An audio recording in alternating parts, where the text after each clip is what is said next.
भुट्टे ले लो। भुट्टे बारिश के मौसम में गर्मा गर्म चटपटे मसालेदार भुट्टे खा लो। भुट्टे ले लो।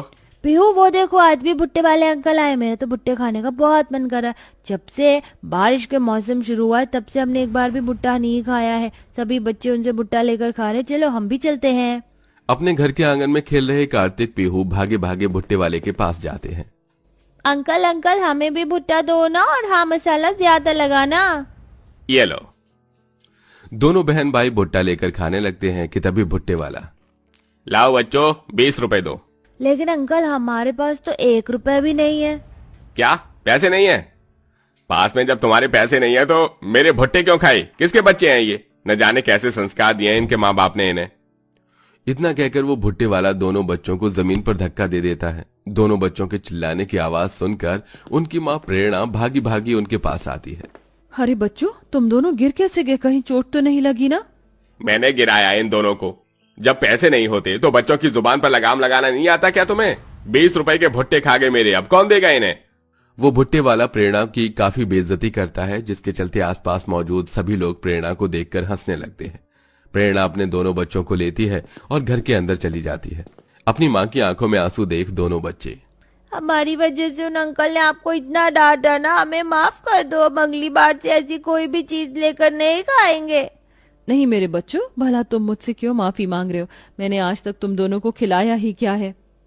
प्रेरणा अपने दोनों बच्चों को अपने गले से लगा लेती है। ऐसे ही शाम हो जाती है और पूरा परिवार भूखे पेट बैठकर खाने का इंतजार कर रहा होता है। बहू बहुत जोरों की भूख लग रही है, कुछ घर में खाने के लिए है क्या? नहीं माँ जी, घर में तो कुछ भी नहीं है, लेकिन ये कह रहे थे शाम को आते हुए कुछ राशन लेकर आएंगे। सारा परिवार भूख से तड़प रहा होता है कि तभी विनोद आ जाता है। आप आ गए। सभी कब से खाने का इंतजार कर रहे थे। क्या लाए हैं आप राशन में? बड़ी मुश्किल से लाला ने ये आधे किलो चावल दिए हैं और कहा है कि अब जब तक उसके सारे पैसे नहीं देते तब तक वो हमें राशन नहीं देगा। विनोद की बात सुन प्रेरणा काफी परेशान हो जाती है और उन आधे किलो चावल को ही लेकर उसे चूल्हे पर बनाने लगती है। लेकिन तभी बाहर जोरों की बारिश शुरू हो जाती है, जिसके चलते अब उनके घर की छत बारिश से टपकने लगती है। ये क्या आज फिर से छत टपकने लगी? ये गरीबी क्या हम पर कम जुल्म ढा रही है, जो ये बारिश भी हम पर अपने अत्याचार करने से नहीं रुक रही? सभी लोग छत से टपक रहे पानी को रोक रहे होते हैं कि तभी छत से टपक रहा पानी प्रेरणा के बनाए हुए चावलों में गिरने लगता है, जिसके चलते सारे चावल खराब हो जाते हैं। इस भूख में बस इन चावल का ही सहारा था, लेकिन ये भी खराब हो गए। बहू चावल का सारा पानी निकाल दे, अब जो है इसे ही खाना होगा। आखिर कब तक भूखे पेट रहेंगे?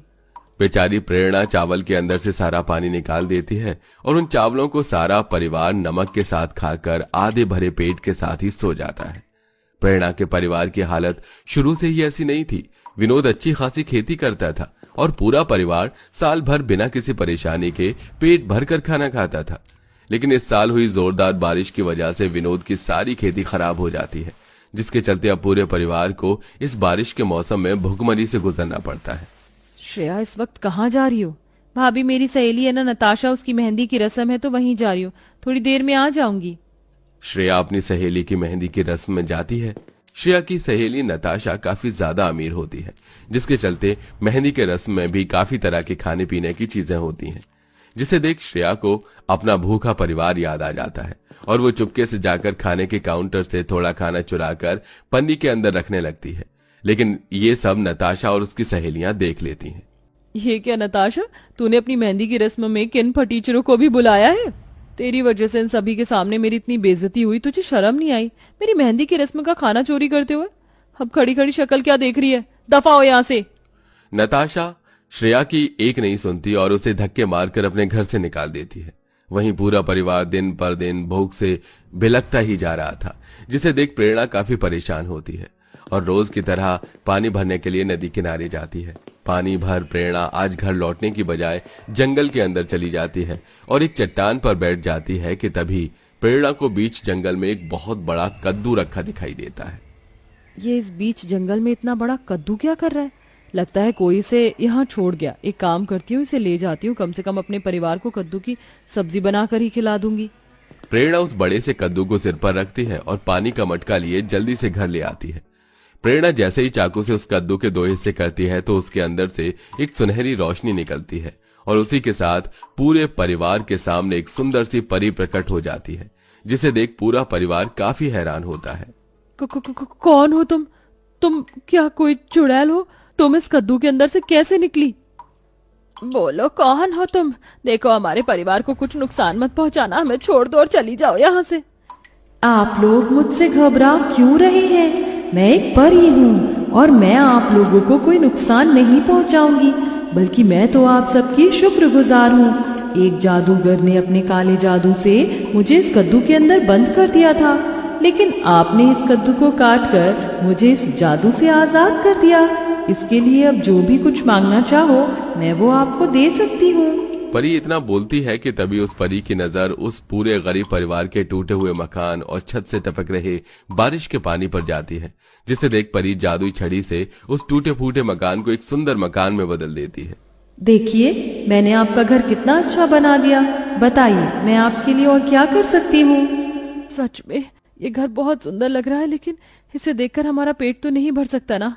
जाने कितना वक्त हो गया है हम लोगों को अच्छा अमीरों वाला खाना खाए हुए। बस इतनी सी बात? लो मैं अभी तुम्हारी इस परेशानी को हमेशा हमेशा के लिए दूर कर देती हूँ। इतना कहकर वो परी अपनी जादुई छड़ी घुमाती है और उसके साथ में एक मिट्टी का बर्तन आ जाता है।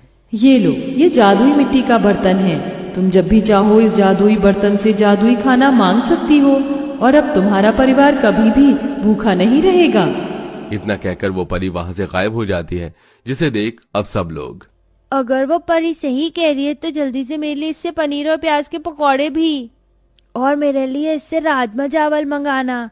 ए जादुई मिट्टी के बर्तन, मेरे बच्चे जो भी कुछ खाना चाहते हैं वो सब तुम उनके सामने हाजिर कर दो।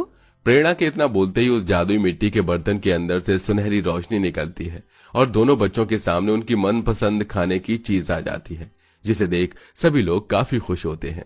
अरे वाह माँ, ये तो सच में जादू हो गया। अब तो मैं अपनी मनपसंद का जादुई खाना खाऊंगा। बहू अब इससे मेरे लिए गर्मा गर्म मटर पुलाव, मटर मशरूम और पालक पनीर मांग। और भाभी मैं तो दाल मखनी और बटर नान खाऊंगी। प्रेरणा एक बार फिर उस जादुई मिट्टी के बर्तन से सबके लिए खाना मांगती है और देखते ही देखते उन सबके सामने जादुई खाना हाजिर हो जाता है। वाह भाभी वाह, ये जादुई अमीर वाला खाना खाकर तो मजा ही आ गया। आज ना जाने कितने दिनों बाद मैं पेट भर कर खाना खा रही हूँ। सच कह रही हो श्रेया, ये जादुई खाना तो सच में बहुत ज्यादा लजीज है। अब इतने अच्छे खाने के बाद कुछ मीठा तो बनता है। ये जादुई मिट्टी के बर्तन जल्दी से हमें रसमलाई और ठंडी ठंडी कुल्फी दे दे, और मेरे लिए गर्मा गर्म गाजर का हलवा देना। विनोद प्रेरणा के कहते ही वो जादुई मिट्टी का बर्तन एक बार फिर चमकता है और उन सबके सामने एक बार फिर उनके कहे मुताबिक उनका जादू खाना आ जाता है और अब पूरा परिवार हर दिन रोज अमीरों वाला जादुई खाना खाता है। माँ मुझे पनीर वाली चाउमीन खाने का बहुत मन कर रहा है, और मेरा स्प्रिंग रोल। बस इतनी सी बात। ए जादुई मिट्टी के बर्तन, मेरे दोनों बच्चों के लिए पनीर वाली चाउमीन और स्प्रिंग रोल हाजिर कर दो। प्रेरणा के इतना बोलते ही उस जादुई मिट्टी के बर्तन के अंदर से चाउमीन, स्प्रिंग रोल निकल आते हैं, जिसे देख दोनों बच्चे काफी खुश होते हैं। वहीं अब अनुज की भी एक अच्छी जगह नौकरी लग जाती है, जिससे उनकी घर की स्थिति अब पहले की तरह होने लगती है। वहीं प्रेरणा इस जादुई मिट्टी के बर्तन से अपने परिवार के साथ साथ उन गरीब और बेसहारा लोगों की भी भूख मिटाती है, जो बारिश में भूखे प्यासे भटकते हैं। आप तो हमारे लिए देवी हैं, आपकी वजह से इतने दिनों बाद इस भूखे पेट में खाने का निवाला गया। ना जाने हम आपका एहसान कैसे चुकाएंगे। प्रेरणा इसी तरह उस जादुई बर्तन से गरीब और जरूरतमंद लोगों को जादुई खाना खिलाना जारी रखती है। अपने इसी नेक काम की वजह से ही भगवान की कृपा से आज प्रेरणा का परिवार पहले से भी ज्यादा अच्छी जिंदगी जीता है।